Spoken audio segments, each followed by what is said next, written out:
and welcome back to my channel. Today is going to be all about primers. We are constantly, every single time we buy a foundation, especially a high-end foundation, they try and sell us the primer to go with the actual foundation, to make the foundation last longer, to make it look prettier. But do we actually need it? Do they actually work? And are they worth the money? If you are interested in finding out my thoughts and feelings on that subject, then please keep watching. Okay, so there are so many different primers out on the market. It is a little bit baffling. Do we actually need all these things? It's just another layer in a morning to be putting on your skin. I don't have time for this. Do you? I don't know. Does anybody put a primer on their skin every single day? I definitely don't. If you are a regular to my channel, you will notice that during foundation reviews, I never prime my skin, because I do think sometimes it makes a big difference to how the foundation lasts all day, and I don't think that's fair when you are reviewing an actual product. And also sometimes it makes the foundation slide off the skin if you're not using the correct primer, and I also don't think that's very fair. So I don't tend to prime my skin other than moisturize my skin before I apply my foundations on foundation reviews, so just to get that out there.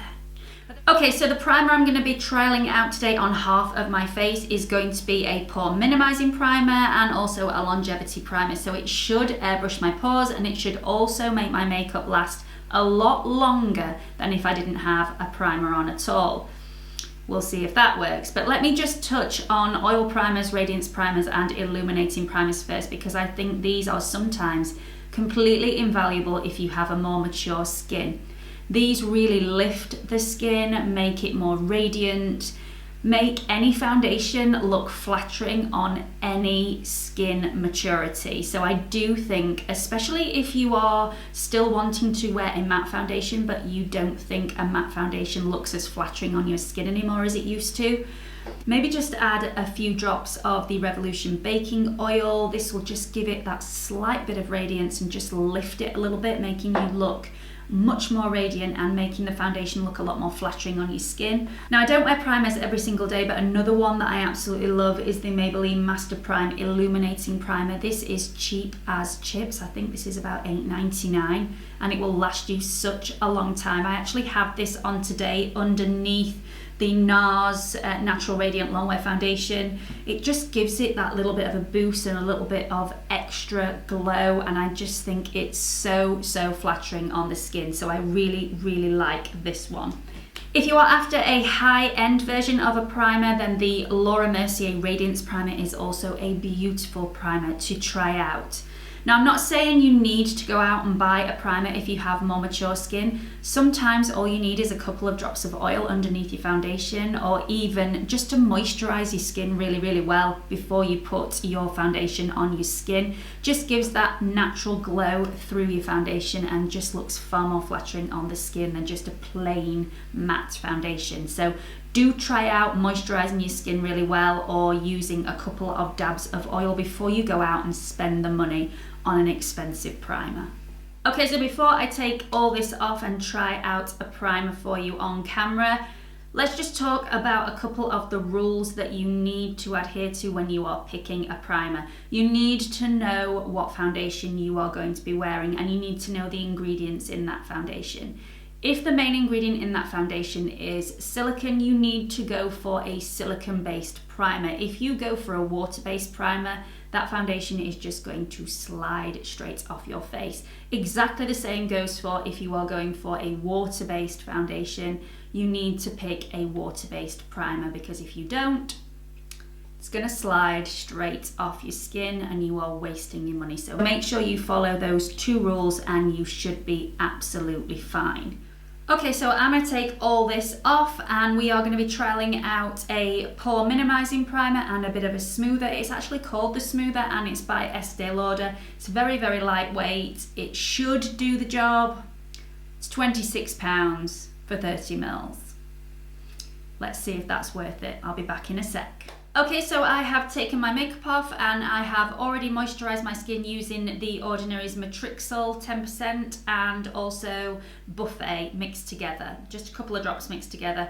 I don't really like using heavy creams. I find that they block my pores, so I like to use serums instead. I just find them really hydrating and really uplifting and rather lush. So they're the ones that I use. So I'm going to apply the ESTEE Lauder's The Smoother Universal Perfecting Primer to my skin. This is a free sample that I got from ESTEE Lauder. Like I said before, don't usually wear these sorts of primers. I would advise anybody, if you are going to go and buy anything that's a high-end product that's actually quite expensive, this is £26 for 30 mils. Even if it's a primer, or if it's a perfume, or if it's a foundation, go and get a sample first, wear it for a few days, because you may find you don't like it and you've just wasted all your money. And they are so nice about giving out free samples. They don't think you're cheeky at all for asking for them. They expect it, so do go out and ask. So I'm going to apply this to the back of my hand first so I don't get too much on there. And I'm going to show you the consistency of this product. You can definitely see that it's a silicone consistency. So as you can see on the back of my hand there, it is quite clear and silicone based. This says it will not block your pores, and I am quite nervous about that because my pores are easily clogged. So I'm just going to rub this between my skin. It says to pat this into the skin, especially in the areas that you need it, and apply it with your fingers, although I'm sure you could apply this with a brush as well, and just smooth that on. It definitely does feel nice. It adds a little bit of slip to your skin. Everything feels a lot smoother. And it does feel really beautiful on my skin. So there is a definite difference in feel of the skin and texture of the skin when you've actually got the primer on your face. This particular primer does feel very lightweight. Feels really beautiful on the skin. Not gonna lie, I'm a bit disappointed. But it does feel really nice on the skin. The skin feels extremely smooth and extremely soft, and will probably be a great base to put the foundation on. They do say when you actually use a primer, you are going to need less foundation on your face because it just goes in a lot smoother and it doesn't have to sit in your pores because your pores are already filled. So let's see if that is the case with this primer. And I'm going to use the NARS Natural Radiant Longwear Foundation. This is the shade Fiji. It's a little bit too dark for me, not gonna lie, but it'll do for today. And it's a beautiful foundation. It looks really flattering on my skin because it has that slight glow to it. So let's see how this goes on. Just gonna dot this on the face and use 4 dots and see how this blends out. Okay, so both sides of my face, the foundation went on absolutely beautifully. I'm a little bit baffled because I actually thought that I would need less foundation with the use of a primer on half of my face, when actually I used more foundation than I would actually use. And I don't think that's normal. Not quite sure why that is. Doesn't feel like I've got more foundation on my skin than I would usually wear, but I definitely have more pumps of foundation on my skin than normal. You can tell a difference. It's not completely in your face, the difference. It's not really about pores either, because both sides look pretty airbrushed, but the texture on this side of my face is a lot less evident than on this side of my face. I'm not sure you will see that properly with the lights in here, but there is a slight difference, but it's not £26 worth of difference. I'm going to put the rest of my makeup on and I'll be right back. Okay, so this is the finished look. If anybody is interested, the whole eye look was done from the Modern Renaissance palette by Anastasia Beverly Hills. I have used so many of her palettes and I always go back to this one. I think this one's her best. So many beautiful colours. If you can stretch the £42 that this costs you, it is well worth it. Absolutely beautiful, so blendable, absolutely lush. So back to the primer. There is very little difference between both sides of my face. This side had the primer on, this side didn't have the primer on. Visually, there is no difference whatsoever. The side that had the primer on has exactly the same pores, exactly the same skin texture as the side that did not have the primer on. And surely if you're going to buy a a product, you want it to make a difference. It's not. The only slight difference is that the side that had the primer on feels a lot smoother in texture than the side that didn't have the primer on, but visually, no difference whatsoever. The other slight difference is that the side that's got the primer on feels a lot heavier on my skin than the side that didn't have my primer on. This feels weightless, feels really nice, and this feels a bit sweaty, I've got to say. It's not a pleasant feeling. It's not awful, and I could cope with it throughout the day, but it is a lot heavier than on the side that did not have the primer on. So I'm going to wear this for the rest of the day, and I will check in with you later on to see how both sides look, and we can compare and contrast together. So I will see you in a mo. Welcome back to the check-in. It's now been well over 8 hours since I first applied the primer and the foundation to my skin. Both sides have done incredibly well. I applied the primer and the foundation to this side and just foundation to this side without primer. So let me talk you through the differences on each side. The major difference is that the side that did not have primer underneath my eye area has started to crease a little bit underneath my eye, whereas the side that was primed, it's still completely flawless.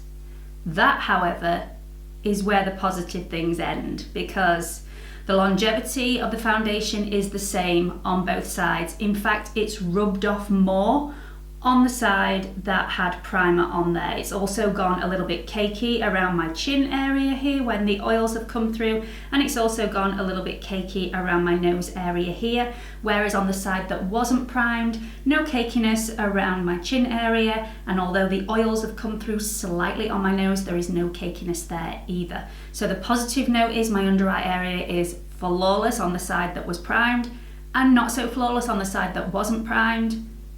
But that's where it ends. This has lasted equally, just the same. My pores look just the same on both sides. This would be a complete waste of money for me to go out and buy this particular primer. Now, this result does not mean that all primers are a waste of money. Primers are to control anything that you think is a problem.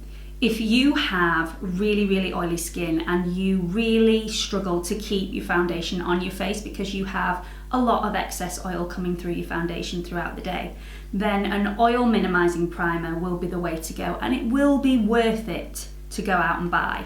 Again, if you're wanting a more illuminated or radiant finish to your foundation, then Radiance primers and illuminating primers are beautiful, but you could get the same result by moisturizing your skin really well and letting that come through the foundation, or applying a couple of drops of oil into your foundation or underneath your foundation.